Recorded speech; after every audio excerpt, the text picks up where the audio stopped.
Next question number 18 है। इस question में इन्होंने हमें ए मैट्रिक्स की वैल्यू ये वाली दे रखी है और बोला है कि जो आई है वो आइडेंटिटी मैट्रिक्स है 2x2 ऑर्डर की। तो आपको ये प्रूव करके दिखाना है कि I plus A equals to I minus A into this matrix. ठीक है, तो सबसे पहले मैं लेफ्ट हैंड साइड पे आऊँगा। पहले मैं आई प्लस ए की वैल्यू फाइंड करता हूँ। तो आपको याद होगा कि आई मैट्रिक्स क्या होती है, आइडेंटिटी मैट्रिक्स है ना। उसमें क्या होता है कि जो डायगोनल एलिमेंट है वो 1 रहते हैं, बाकी के नॉन डायगोनल एलिमेंट 0 0 रहते हैं। तो ये हो गया आई प्लस, और ए मैट्रिक्स हमारे पास कौन सी है, दैट इज़ वो ये रही 0 माइनस टेन अल्फ़ा बाई 2, फिर आगे टेन अल्फ़ा बाई 2, फिर आगे 1। ठीक है, अब हम इनको 1 ऐड कर देते हैं। ये बन गया 0 प्लस 1 1, 1 प्लस 0 1, ये सेम रहेगा minus tan alpha by 2, again same रहेगा टेन अल्फ़ा बाई 2, और ये 1 प्लस 0, ये 1 का 1। तो ये लेफ्ट हैंड साइड तो सॉल्व होगी हमारी, इसमें कुछ ज़्यादा बड़ा तामझाम नहीं था। अब हम आगे आएंगे राइट हैंड साइड पे। ठीक है, उसको सॉल्व करके देखते हैं वो सॉल्व हमारी कैसे होगी। तो पहले राइट हैंड साइड के लिए क्या चाहिए हमें, I minus A into cos alpha minus sine alpha, फिर आगे sine alpha into cos alpha. यही है ना मैट्रिक्स हमारे पास। ठीक है, तो पहले आई माइनस ए की वैल्यू फाइंड करते हैं। तो देखिए जो आई है हमारे पास वो क्या है, उसको बड़ी ब्रैकेट में लिख लेते हैं, वो मैं ऐसे लिख लेते हैं बड़ी मैट्रिक्स में। हाँ जी, वो है 1 0 0 1, तो ये आई मैट्रिक्स होगी। ठीक है, फिर आगे माइनस ए मैट्रिक्स। ए मैट्रिक्स जो हमें गिवन दे रखी थी that is 0 minus tan alpha by 2, फिर आगे टेन अल्फ़ा बाई 2 और 0। ठीक है, फिर ये इसको ये ब्रैकेट क्लोज कर दी और बाहर ये वाली मैट्रिक्स एज इट इज़ है, cos alpha minus sine alpha by sine alpha, फिर again sine alpha into cos alpha. ठीक है, अब इनको माइनस करो। हाँ जी, 1 माइनस 0 1 बनेगा, 0 माइनस माइनस प्लस बन जाएगा, टेन अल्फ़ा बाई 2 हो जाएगा। ठीक है, 0 माइनस टेन अल्फ़ा मतलब कि माइनस टेन अल्फ़ा बाई 2 हो जाएगा। फिर आगे 1 माइनस 0, ये हमारे पास 1 हो जाएगा। अब हमारे पास बचा क्या है कि हमने इन दोनों मैट्रिक्स की आपस में मल्टीप्लाई करनी है, और मल्टीप्लाई करके जो हमारे पास लेफ्ट हैंड साइड में आंसर आया वो आंसर आना चाहिए। उसके लिए कुछ फॉर्मूलाज लगाने पड़ेंगे, मल्टीप्लाई का कॉन्सेप्ट उठाना पड़ेगा। ठीक है, यहाँ पे ये कुछ क्वेश्चन लेंथी जाएगा लेकिन इतना डिफिकल्ट होगा नहीं। तो पहले तो इनकी मल्टीप्लाई कर देते हैं। तो पहले इसकी मल्टीप्लाई इसके साथ, ये बन गया कोस अल्फ़ा, फिर इसके साथ करेंगे plus tan alpha by 2 into sine alpha, ये हो गया। अब इसके आगे करेंगे minus sine alpha plus tan alpha by 2 into cos alpha. ठीक है, फिर आगे इसकी करेंगे आगे minus tan alpha by 2 into cos alpha plus sign alpha, फिर ये आगे करेंगे माइनस माइनस प्लस होगा, मतलब कि sign alpha into tan alpha by 2, फिर आगे plus cos 1 into cos alpha, मतलब कि कोस अल्फ़ा आ जाएगा हमारे पास। ठीक है, अब ना जब भी मैं आपको 10th क्लास से बोलते आ रहा हूँ, जब ट्रिग्नोमेट्री में कुछ भी समझ में ना आए तो सारा कुछ साइन कोस में चेंज कर लो सबसे पहले। तो ये तो हमारा टेन है ना, ये तो साइन कोस बाकी हैं, टेन को भी साइन बाई कोस लिखेंगे। ये बनेगा कोस अल्फ़ा और ये बनेगा हमारे पास sine alpha by 2 divide by cos alpha by 2 into sine alpha, वो साथ में चल ही रहा हमारा। ठीक है, फिर आगे ये भी बनेगा माइनस साइन अल्फ़ा और ये बनेगा plus sign alpha by 2 upon cos alpha by 2 into cos alpha. ठीक है, और ये बनेगा minus sine alpha by 2 upon cos alpha by 2 into cos alpha plus sign alpha, और ये sine alpha sine alpha by 2 cos alpha by 2 plus cos alpha. ठीक है, अब हमने क्या करना है, यहाँ पे इनका एलसीएम लेना है। यहाँ पे हर जगह पे हम इनका एलसीएम लेंगे, तो हर एलसीएम में कोस अल्फ़ा बाई 2 आ जाएगा। ये बन गया ऊपर cos alpha into cos alpha by two plus आगे बनेगा sine alpha by two into sine alpha, और यहाँ पे cos alpha by two LCM आ गया ये वाला, ठीक है। और ये बन गया minus sine alpha cos alpha by two, फिर sine alpha by two into cos alpha, फिर ये बन गया cos alpha by two minus sine alpha by two cos alpha plus sign alpha into cos alpha by to, ठीक है जी। फिर आगे जब हम इनका एलसीएम लेंगे ये लास्ट कॉलम का, यहाँ पे भी आएगा कोस अल्फ़ा बाई टू, ये बनेगा sine alpha by two plus cos alpha और कोस अल्फ़ा बाई टू, ठीक है। अब देखो ये ना सारे से कोस अल्फ़ा बाई टू हमारे पास नीचे कॉमन, और यहाँ पे ना हम ये वाले फॉर्मूलाज को वापस फिर से यूज़ करेंगे, मतलब sign A plus B sign A minus B cos A plus B cos A minus B. देखते हैं कहाँ पे कौन सा फॉर्मूला हमारा सूटेबल आ रहा है। देखिए जी, सबसे पहले तो ये डिनोमिनेटर को तो इग्नोर कर देना, ठीक है। ये बन रहा है कोस अल्फ़ा एक्स है, ये वाई है, मतलब कि ए बी है, कोस ए कोस B sign A sine B plus है, तो कोस ए कोस B plus sign A sine B, ये फॉर्मूला था ए माइनस बी का ना।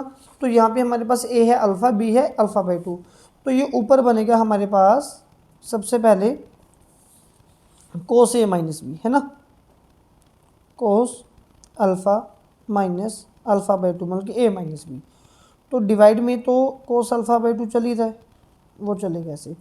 फिर आगे माइनस है, चलो साइन कोस ऑल्टरनेट वाले हैं ना, एक साइन एक कोस है, तो देखिए साइन कोस तो साइन में रहते हैं, और अगर एक माइनस है तो ये रहा, तो इसका फॉर्मूला क्या था साइन ए माइनस बी होता है।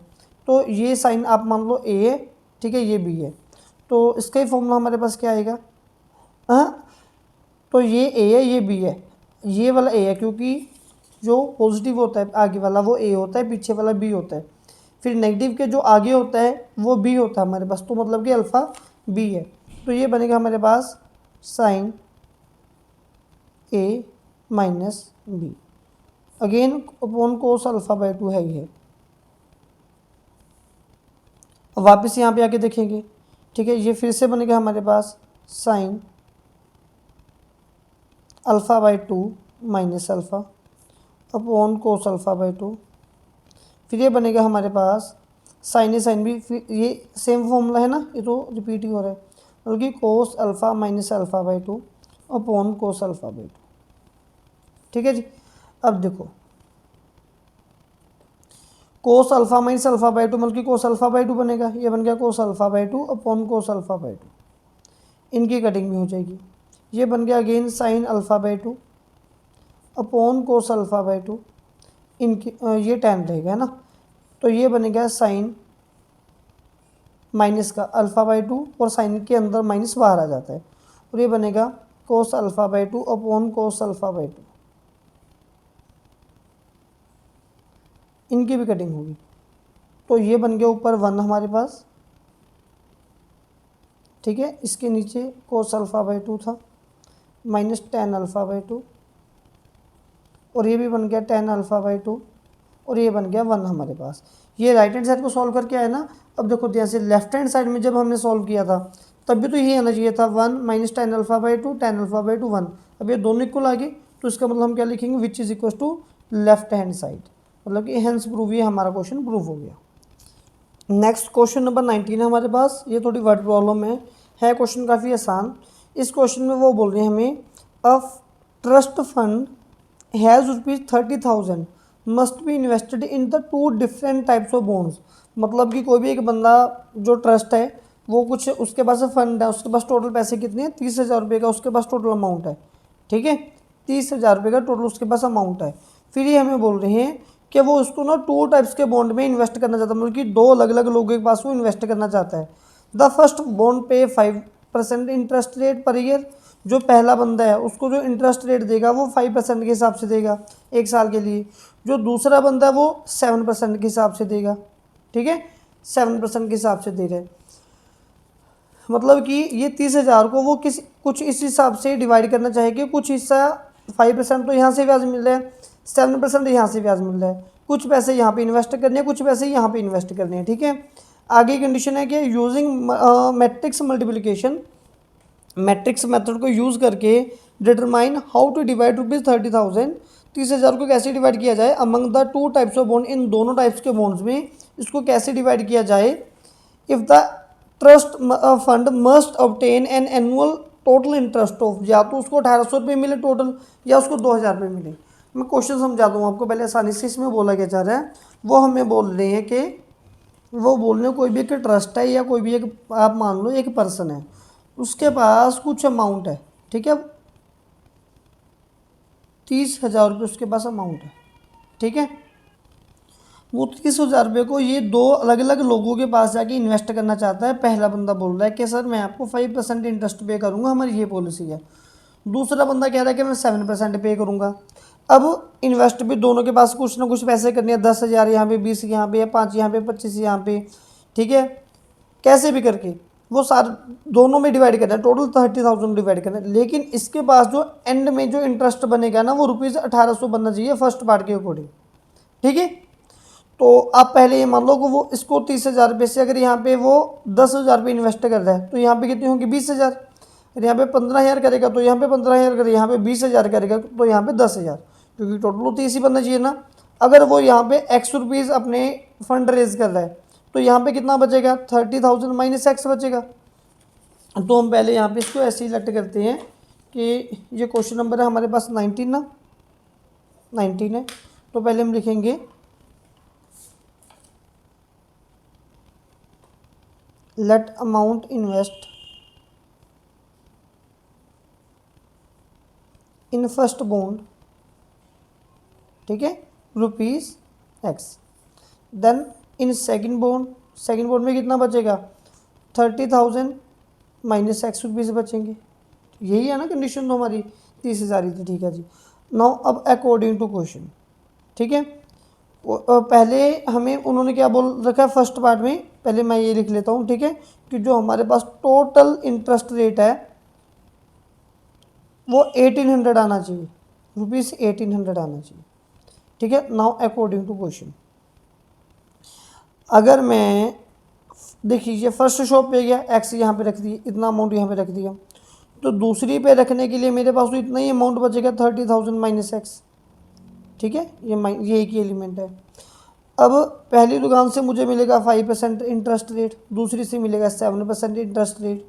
तो जब इनको मैं प्लस करूँगा तो टोटल मेरे पास end of the day pocket में कितने पैसे आएंगे, 1,800 रुपीज़ आएंगे, ठीक है। इसको हम बोल सकते हैं इन्वेस्टमेंट फंड, जितने की हम लोग इन्वेस्टमेंट करना चाहते हैं।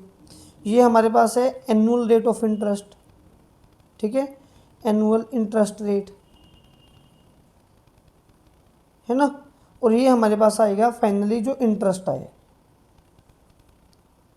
तो ये क्वेश्चन में कुछ ऐसे दिया गया था। अब बस मैट्रिक्स मेथड को सॉल्व करो, मल्टीप्लाई इसकी पहले x की मल्टीप्लाई 5% से, ये बनेगा 5% ऑफ x, जब मल्टीप्लाई की तो ये बनेगा प्लस, फिर ये बनेगा 7% of 30,000 minus x equals to 1,800, फिर ये बन गया 5%, 5% का मतलब नीचे 100 आएगा, ठीक है, 5x।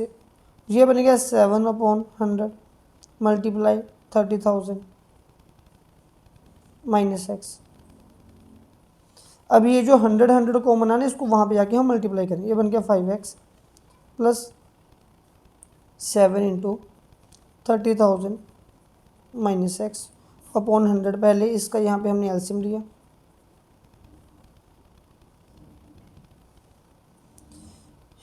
इक्वल्स टू 1,800, ये वहाँ पे जाके मल्टीप्लाई करेगा। हाँ जी, अब ये बन गया 30 है ना, 2,10,000 minus 7x equals to 180000। X वाले एक साइड पे, बिन एक्स वाले दूसरी साइड पे।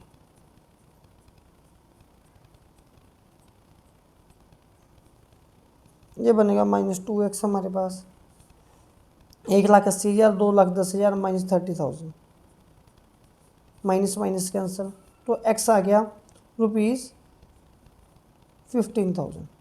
तो x क्या था, जो फर्स्ट बॉन्ड में इन्वेस्टमेंट करनी है, ठीक है। तो हम यहाँ पे लिखेंगे 100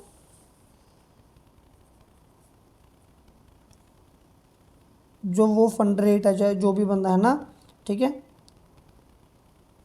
ही मस्ट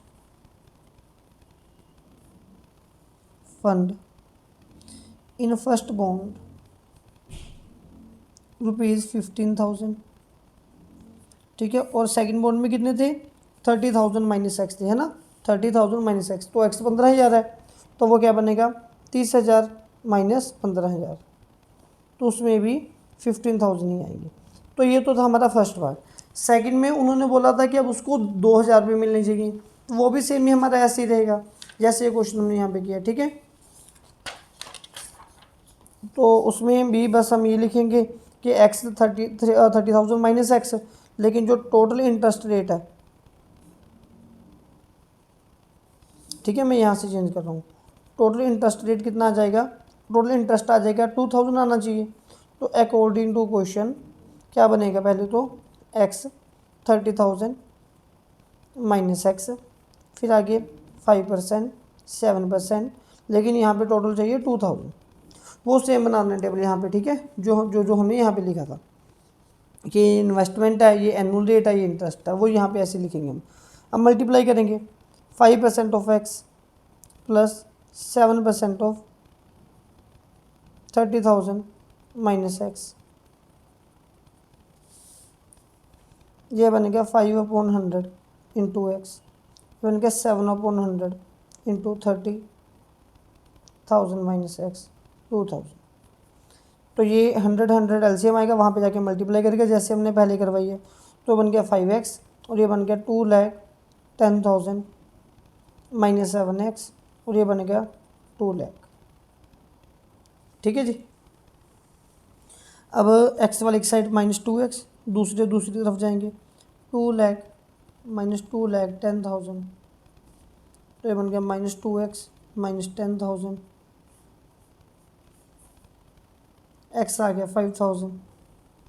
फिर यहाँ पे हम लिखेंगे 100 फंड मस्ट बी इन्वेस्टेड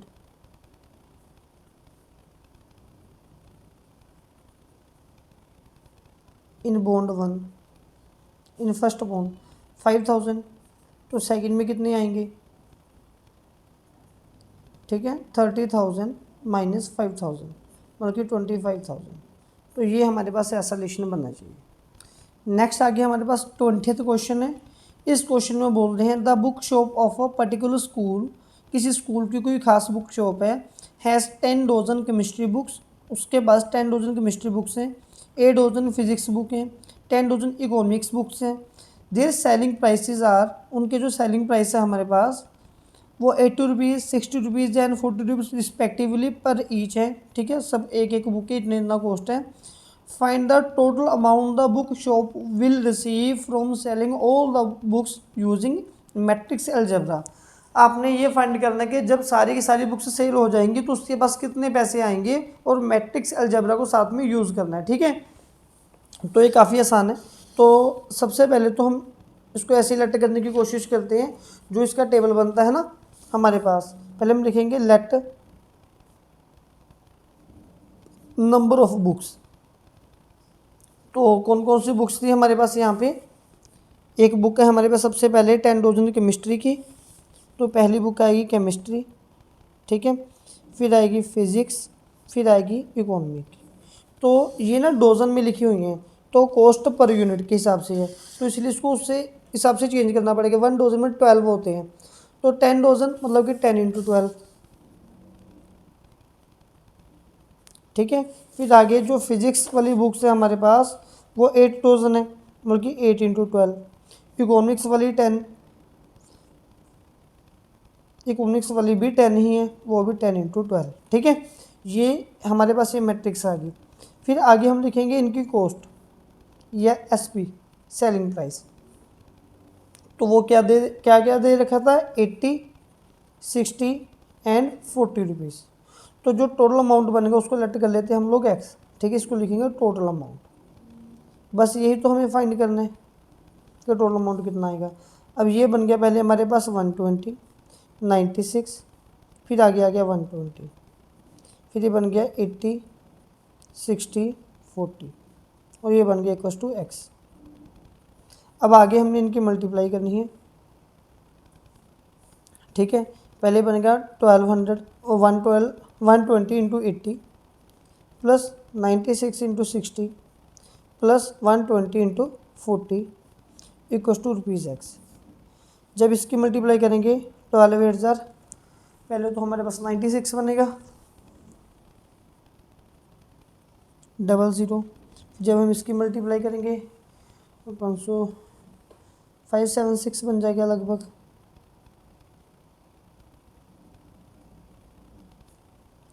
एक ज़ीरो आएगी साथ में, ठीक है।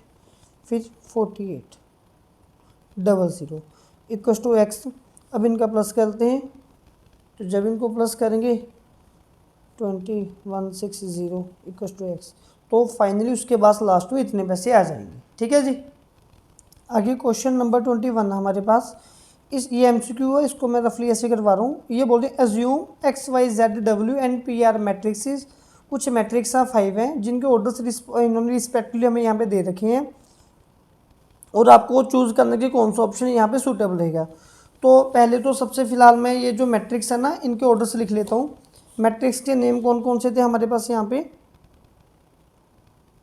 ठीक है, वो देख दो, X Y Z W P. पहला नेम आएगा X Y Z W P. फिर इनके कुछ ऑर्डर्स दे रखे इन्होंने हमें, ठीक है। सबसे पहला ऑर्डर है 2 क्रॉस एन, फिर ऑर्डर है 3 क्रॉस के, फिर ऑर्डर है 2 क्रॉस पी, फिर एन क्रॉस 3, फिर ऑर्डर है पी क्रॉस के। तो ये ऑर्डर्स दे दिए।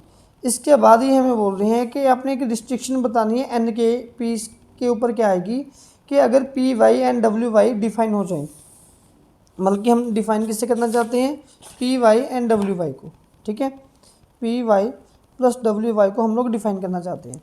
तो देखिए सबसे पहले ना मैं इसको 2 पार्ट्स में डिवाइड, मैं ये समझूंगा कि ये जो पी वाई है, मतलब इन दोनों की मल्टीप्लाई हो रखी है, तो पी का ऑर्डर क्या है, दैट इज़ पी क्रॉस की। मैं यहाँ पे लिख लेता हूँ पी वाई, मतलब कि पी क्रॉस की, ठीक है। और वाई का ऑर्डर हमारे पास क्या, दैट इज़ 3 क्रॉस की। तो जब हम दो नंबर्स की मल्टीप्लाई करते हैं, तो मल्टीप्लाई तब पॉसिबल होती है कि अगर ये वाले दोनों इक्वल हों, है ना। इसका मतलब कि ए की वैल्यू 3 आएगी और पी की वैल्यू किसके इक्वल आ जाएगी, हमारी के इक्वल आ जाएगी। पहली बात तो हमारे पास ये वाली ऑप्शन आ गई, ठीक है। और इसके बाद फिर उन्होंने बोला कि डब्ल्यू वाई भी डिफाइन है, तो डब्ल्यू का ऑर्डर अब हमारे पास क्या आ रहा है, डब्ल्यू का ऑर्डर है एन क्रॉस 3, और उसके बाद वाई का ऑर्डर है 3 क्रॉस के। अब देखिए यहाँ से 3 और 3 इक्वल है, मतलब कि एन की वैल्यू हमारे पास क्या आ रही है, एन आ रही है। तो के 3 या पी के है या पी एन है, इस हिसाब से हम देखते हैं कि हमारे पास कौन सी ऑप्शन सही आएगी। देखो के 3 तो 2 ही ऑप्शन में है, या तो ए में है या सी में है, और तो कहीं पे भी के 3 है नहीं। तो इन दोनों में कहीं ना कहीं भी हमारा आंसर छिपा होगा। लेकिन अगर मैं ए ऑप्शन को थोड़ा सा और अच्छे से देखूँ, ये बोलते हैं कि पी एन की इक्वल है, लेकिन पी तो हमारा के इक्वल आया है और के हमारे यहाँ पे एन के इक्वल आया है। तो इसका मतलब क्या होगा कि पी और एन दोनों हमारे इक्वल होंगे आपस में, ठीक है। तो ये जो ऑप्शन ए है ये इसका करेक्ट आंसर है। फिर आगे हम बात करेंगे सेकंड क्वेश्चन की। ये बोलने कि अगर एन इक्वल टू पी हो जाए तो 7x माइनस 5z क्या रहेगा, 7x माइनस 5z। सबसे पहले तो आप इस चीज़ को समझो कि यहाँ पे ना इन्होंने इन दो मैट्रिक्स का माइनस किया हुआ है, वो तभी पॉसिबल अगर दोनों का ऑर्डर सेम रहेगा। तो अभी ये x का ऑर्डर हमारे पास क्या था, 2 क्रॉस n था, और 5z का ऑर्डर क्या था, 2 क्रॉस p था, ठीक है। और इन्होंने भी हमें बोला गया था कि अगर हम p और n को इक्वल कर दें, ठीक है, अगर n और p दोनों आपस में इक्वल हों तो कौन सी ऑप्शन हमारे पास यहाँ हमारे लिए यहाँ पे सही रहेगी। तो दोनों का ऑर्डर भी सेम सेम होना चाहिए, तो 2 क्रॉस 2, और इन्होंने n तो n इक्वल टू भी तो कर ही दिया हमारे पास यहाँ पे। तो जब हम इनका माइनस करेंगे तब भी तो ऑर्डर यही रहेगा। तो ऑर्डर क्या रहेगा, जो यहाँ पे है, मतलब कि 2 क्रॉस, अब n की जगह पे p है या p की जगह पे n है, तो 2 क्रॉस n या फिर 2 क्रॉस p, ये दोनों देखो ऑप्शन में कौन सी ऑप्शन है। तो 2 क्रॉस n दे रखी है, तो 2 क्रॉस n आपके पास जो बी ऑप्शन है वो आंसर रहेगी, ठीक है, वो ये थी 2 क्रॉस n। मैं फिर से बोल देता हूँ, दो मैट्रिक्स का माइनस किए हैं, दोनों का ऑर्डर ये रहा, तो जब माइनस करेंगे फिर भी ऑर्डर यही आएगा, या तो 2 क्रॉस n आएगा या 2 क्रॉस p आएगा। तो आप देख लो, ये सिंपल सा और भी आसान है। तो कौन सा ऑर्डर आपको ये यही वाला ऑप्शन में दे रखा है, 2 × sin दे रखा है, तो ऑप्शन बी आपका राइट आंसर है।